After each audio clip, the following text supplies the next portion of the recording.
Student, welcome back to my YouTube channel maths पे। I hope सब खैरियत से होंगे, अच्छे होंगे। और रमज़ान चल रहा है तो माशाल्लाह से 5 रोज़े हो गए हैं। सुबह हमारा पहला जुम्मा है रमज़ान का। तो सबको मेरी तरफ से पहला जुम्मा बहुत बहुत मुबारक हो रमज़ान का। चलते हैं हमारे आज के टॉपिक की तरफ। आज हम लोगों ने क्या पढ़ना है? कल हम लोगों ने मॉडर्न पहले यानी कि पहले वाले नंबर्स पढ़े थे और बाद वाले नंबर्स पढ़े थे, यानी कि before modern era and after modern era. ये चीज़ें हम लोगों ने पढ़ी थी। आज हम लोगों ने पढ़ना है combination of rational and irrational numbers. Rational numbers हमारे पास ऐसे नंबर्स होते हैं जो कि पी और क्यू की फॉर्म में हो। देखें ज़रा स्टूडेंट्स, देखें ज़रा इधर। हमने रैशनल नंबर हम पहले पढ़ चुके हुए हैं, ठीक है। तो हम दोबारा से रिकॉल करते हैं अपने सेट्स को। तो हमारे पास रैशनल नंबर्स क्या आते हैं जो हमारे पास प्योर क्यू की फॉर्म है। इसका पहले मैंने छोटा सा रिव्यू कल दे दिया था, मैं आज फिर से दोबारा बता देती हूँ कि हमारे पास रैशनल और इरेशनल होता क्या है। रैशनल जो होता है ना, उसको हम पहले तो क्यू से डिनोट करते हैं, और ये होता है हमारे पास पी ओवर क्यू की फॉर्म में। किस फॉर्म में होता है? पी ओवर क्यू की फॉर्म में। और जो हमारे पास ये जो number of P and number of जो क्यू है, ये हमारे पास होते हैं इंटीजर्स, जिसको हम जेड से बिलोंग करते हैं। और जो क्यू है वो डिवाइज़र में है ना, तो क्यू हमारा ज़ीरो के इक्वल नहीं होगा। ये था हमारे पास रैशनल। और इरेशनल हमारे पास, इरेशनल की भी ऑलमोस्ट यही डेफिनेशन है, लेकिन थोड़ा सा फ़र्क है हमारे पास इरेशनल में। इरेशनल में हमारे पास डेफिनेशन कुछ इस तरह से आती है कि ऐसे नंबर्स जो कि नेगेटिव फॉर्म में आ जाए या कोई ग्रीक लेटर आ जाए, वो हमारे पास इरेशनल कहलाएंगे, वो रैशनल नहीं होंगे। रैशनल नंबर्स में हम लोग क्या कहते थे कि हमारे पास एक प्रॉपर नंबर आ जाता है। जैसे हमारे पास 2 हो गया, 3 हो गया, या कह ले 4 ओवर अगर 2 है तो 2 वन ज़ा 2, 2 टू द 4, हमारे पास आंसर क्या आ गया? 2 आ गया। ये हमारे पास क्या होती है? Rational form. और इरेशनल फॉर्म में हमारे पास जैसे pi, alpha, beta, gamma, theta, zeta, eta, ये बहुत सारे ग्रीक लेटर्स होते हैं। अगर ऐसे लेटर्स आ जाए ना, वो हमारे पास इरेशनल फॉर्म होता है। अब देखिए ज़रा, हमारे पास इसका नीचे चार्ट बना हुआ है, ठीक है। एक चीज़ और, सॉरी, एक चीज़ और जो मिस होगी, इरेशनल को हम क्यू डैश से डिनोट करते हैं और रैशनल को हम क्यू से ही डिनोट करेंगे, ठीक है। और हमारे पास जो इसका रेंज आउट निकलेगा, जो हम रियल नंबर्स बताएंगे, रियल नंबर्स के हिसाब से वो हमारे पास क्या होगा? Real numbers is equal to rational union irrational. क्योंकि इरेशनल नंबर्स में हमारे पास ऐसे नंबर्स होते हैं जो कि प्रॉपर सॉल्व नहीं होते, लेकिन रैशनल में हमारे पास प्रॉपर सॉल्व हुए नंबर्स आ जाते हैं। अब देखते हैं हम इसके चार्ट की तरफ। हमारे पास रियल नंबर्स जो हैं वो दो तरह के होते हैं, एक होता है रैशनल और दूसरा होता है इरेशनल। रैशनल भी आगे से दो तरह का होता है, एक होता है टर्मिनेटिंग डेसिमल और non terminating and recurring decimal number system, ठीक है। टर्मिनेटिंग में हमारे पास terminating and non terminating as a repeated and non repeated value आ जाती है। लेकिन रैशनल में हमारे पास ये दोनों आती हैं, बट इरेशनल में हमारे पास non terminating and non recurring आ जाती हैं। हम लोगों ने यहाँ पे क्या कहा था? रैशनल में हमारे पास रिक्यूरिंग वैल्यू भी आएगी, लेकिन यहाँ पे हमारे पास सिर्फ नॉन रिक्यूरिंग आएगी। नॉन टर्मिनेटिंग हमारे पास वही होगी जो हम लोगों ने रैशनल में पढ़ी होंगी।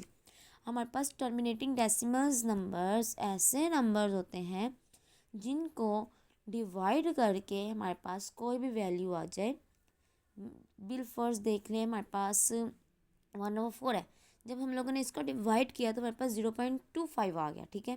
0.25, ये नंबर स्टॉप हो गया।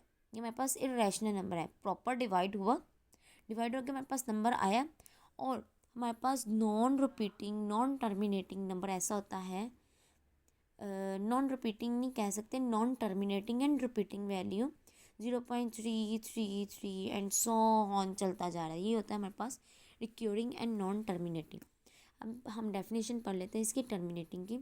अ decimal number with a finite number ऐसा नंबर जो कि फाइनाइट नंबर हो of digits after the decimal point, यानी कि डेसिमल के पॉइंट के बाद नंबर आ रहा हो, फाइनाइट नंबर आ रहा हो, उसे हम क्या कहेंगे, टर्मिनेटिंग नंबर्स कहेंगे। एग्जांपल्स हमारे पास मैंने पहले एग्जांपल समझा दी थी। 104 का अगर डिवाइड करेंगे 0.25 आ जाएगा, 8.25 को डिवाइड करेंगे तो 0.32 आ जाएगा। एक बात और, पॉइंट के बाद हम जितनी भी वैल्यू पढ़ेंगे हम उसको अलग-अलग पढ़ेंगे, हम उसको मिला के नहीं पढ़ेंगे।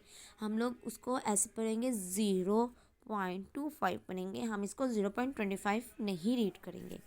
ये एक रूल होता है इस चीज़ का भी, लेकिन कुछ बच्चे होते हैं जो न्यू पॉइंट या डेसिमल्स के डिजिट्स के बारे में सीखते हैं, तो वो उनको जैसे हम काउंटिंग वे में पढ़ते हैं, यानी कि 25 पढ़ लेते हैं डायरेक्ट पॉइंट के बाद, या पॉइंट के बाद 85 आ गया, 80 आ गया, 19 आ गया, वो इसको इस तरह पढ़ लेते हैं, लेकिन पॉइंट के बाद हम लोगों ने इसको ऐसे नहीं पढ़ना। नेक्स्ट हमारे पास आता है non terminating and recurring decimals. Non terminating हमारे पास ऐसा नंबर होता है जो रिपीटेड हो और पैटर्न डिजिट्स के हिसाब से आफ्टर डेसिमल पॉइंट हो, ठीक है। पॉइंट के बाद बिल्कुल एक पैटर्न वे आ रहा हो। मैंने अभी बताया पीछे नॉन रिपीटेड वैल्यू हमारे पास 0.333333 आ रहा है। अब हम इसको इस तरह भी लिख सकते हैं, देखिए 3 के ऊपर बार है, 3 के ऊपर बार है, ये हमारे पास क्या शो करा रही है, ये रिपीट वैल्यू है, लेकिन इनफाइनाइट की रिपीट वैल्यू है, ठीक है। इसी तरह 1.6 का आ जाएगा, 1.6 का आ जाएगा 0.166666666 चलता जाए। इसको 7 हमारा ये होता है कि हम लोग सिर्फ इसको 4 डिजिट्स तक रख के हम इसको राउंड ऑफ भी कर सकते हैं, लेकिन यहाँ पे हम नॉन टर्मिनेटिंग पढ़े इस वजह से हम इसको राउंड ऑफ नहीं करेंगे, और इसको हम लिखेंगे 0.16 ऑफ बार। ये बार का मतलब होता है ये रिपीट हो रही है वैल्यू।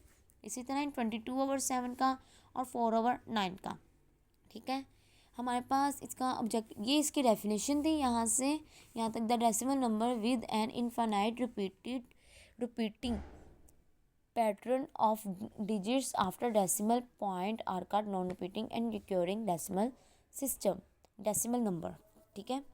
और हमारे पास जो इसकी एग्जांपल लाजमी देनी है, क्योंकि डेफिनेशन हमारी तभी कंप्लीट होती है जब हम इसकी एग्जांपल्स दें। और non repeating and recurring decimals numbers are also rational numbers. हम लोगों ने अभी पीछे चार्ट में क्या रीड किया था, हमारे पास जो टर्मिनेटिंग और non terminating and recurring number, वो हमारे पास क्या होंगे, रैशनल नंबर होंगे, ठीक है।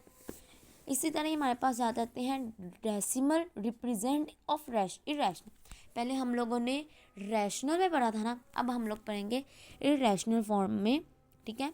इरेशनल फॉर्म में कैसे पढ़ेंगे, हम कह लें कि इरेशनल फॉर्म का मैंने पहले बता दिया था कि जो ग्रीक लेटर होगा, पाई, एक्सपोनेंट, थीटा, ईटा, जीटा, अल्फा, बीटा, जो भी होगा जिसकी वैल्यू दी होगी वो हमारे पास इरेशनल फॉर्म होगी। Decimal numbers that do not repeat, ऐसा नंबर जो रिपीट ही ना हो, ठीक है। नंबर चेंज आ रहा है, शफल होकर नंबर आ रहा है या चेंज आ रहा है, वो नंबर शफल होकर जो नंबर आता है वो भी रिपीटेड में आता है, लेकिन ऐसा नंबर जो रिपीट में उसकी वैल्यू चेंज ही ना हो और पैटर्न डिजिट भी चल रहा हो डेसिमल के साथ ऐसा पैटर्न चल रहा हो जो कि ख़त्म ना हो रहा हो, और दूसरा वो हमारे पास क्या आ रहा हो, नॉन रिपीटेड हो, वो हमारे पास क्या कहलाएगा, irrational in decimal representing numbers, यानी कि non terminating and non recurring numbers हमारे पास आ जाएगा। हमारे पास इसकी एग्जांपल आती है पाए की एक स्पेसिफिक वैल्यू फिक्स्ड होती है। जिस तरह हम फिज़िक्स में कांस्टेंट कह लें कि हमारे पास जो स्पीड ऑफ लाइट की जो हमारे पास वैल्यू होती है वो फिक्स होती है ना, वो चेंज नहीं होती। अगर हमारे पास उसकी स्पीड ऑफ लाइट की जो वैल्यू वो स्टार्टिंग पॉइंट में जो होगी ना, एंडिंग पॉइंट में भी वही होगी, उसके अंदर भी उसके अंदर जब मूविंग करेगी, जब हमारे पास स्पीड ऑफ लाइट जब मूव करेगी, वो चलेगी, उसमें भी वो उतनी ही स्पीड से मूव करेगी जितनी स्पीड से वो वहाँ से स्टार्टिंग पॉइंट से निकलेगी। इसी तरह ही हमारे पास जो पाई की वैल्यू होती है ना, वो भी हमारे पास फिक्स होती है। एक्सपोनेंट जिसको हम ई भी बोलते हैं, ठीक है। इसकी वैल्यू भी फिक्स होती है और स्क्वायर रूट ऑफ 2 इसकी भी वैल्यू फिक्स होती है, इसकी वैल्यू चेंज इसकी वैल्यू भी चेंज नहीं होती। अच्छा, जो हमारे पास ई है ये याद रखना है, ये बहुत काम आता है आगे। ई जो है वो हमारे पास यूलर नंबर सिस्टम है, इसको हम आयलर नंबर सिस्टम नहीं बोलेंगे, यूलर नंबर बोलेंगे। ई जो है वो हमारे पास क्या है, यूलर नंबर। ई जो है वो हमारे पास क्या है, यूलर नंबर। ई हमारे पास क्या है, यूलर नंबर। अब देखते हैं हमारे पास एग्जाम्पल नंबर 1 में वो कह रहा है कि हम लोगों ने डेसिमल नंबर्स बताने विद रैशनल और इरेशनल। हम लोगों ने ऐसे नंबर्स बता देने हैं जो रैशनल भी हैं और इरेशनल भी है, ठीक है। रैशनल नंबर्स हमारे पास पहला क्वेश्चन है 0.35। अब आप ये खुद भी बता सकते हैं कि हमारे पास रैशनल होगा कि इरेशनल होगा। रैशनल में हमने कहा था कि हमारे पास वैल्यू में हम लोगों ने दो तरह के पढ़े थे, टर्मिनेटिंग भी पढ़ा था, नॉन टर्मिनेटिंग भी पढ़ा था। नॉन टर्मिनेटिंग के साथ रिक्योरिंग भी पढ़ा था। ये हमारे पास आता है टर्मिनेटिंग में, क्योंकि ये हमारे पास रैशनल है और रैशनल हम कहते हैं कि हमारे पास ऐसी वैल्यू जो कि रिपीट ना हो रही हो और स्पेसिफिक उसका कोई आंसर आ रहा हो, यानी कि प्रॉपर डिवाइड हो रहा हो, वो हमारे पास रैशनल होगा। और इरेशनल सेकंड वाला हमारे पास इरेशनल होगा। इरेशनल क्यों होगा, क्योंकि वो रिपीट हो रहा है। एंड नेक्स्ट वाला भी हमारे पास इरेशनल है, वो रिपीट हो रहा है with recurring form, non terminating and recurring form के हिसाब से। ये रैशनल होगा, इरेशनल नहीं होगा, ये भी रैशनल होगा, इरेशनल नहीं होगा। और ये वाला जो हो है हमारे पास, ये भी हमारे पास रैशनल नंबर है, बट रैशनल नंबर नहीं, सॉरी, इरेशनल नंबर है, बट ये नॉन रिपीटेड नंबर है। ये हमारे पास इरेशनल है, ये भी हमारे पास इरेशनल है, ठीक है। आज हमने एग्जाम्पल नंबर 1 की है, साथ में हम लोगों ने पढ़ा है कि कॉम्बिनेशन बताना रैशनल इरेशनल नंबर का, उसका चार्ट पढ़ा है कि रैशनल में हमारे पास कौन से दो नंबर्स आते हैं, इरेशनल में कौन से नंबर्स आते हैं। और रैशनल इरेशनल में हम लोगों ने कुछ स्पेसिफिक नंबर्स पढ़े थे, वो पाई और एक्सपोनेंट है, उसकी एग्जांपल्स किए हम लोगों ने साथ में। आज के लिए इतना ही काफ़ी है। नेक्स्ट में मैं आपको रैशनल के क्वेश्चंस करवाऊंगी। एग्जांपल तो मैंने करवा दी, क्वेश्चन आप खुद भी कर सकते हैं, लेकिन मैं आपको एक बार फिर भी समझा दूंगी। तो अल्लाह हाफिज़, ख्याल रखिएगा अपना।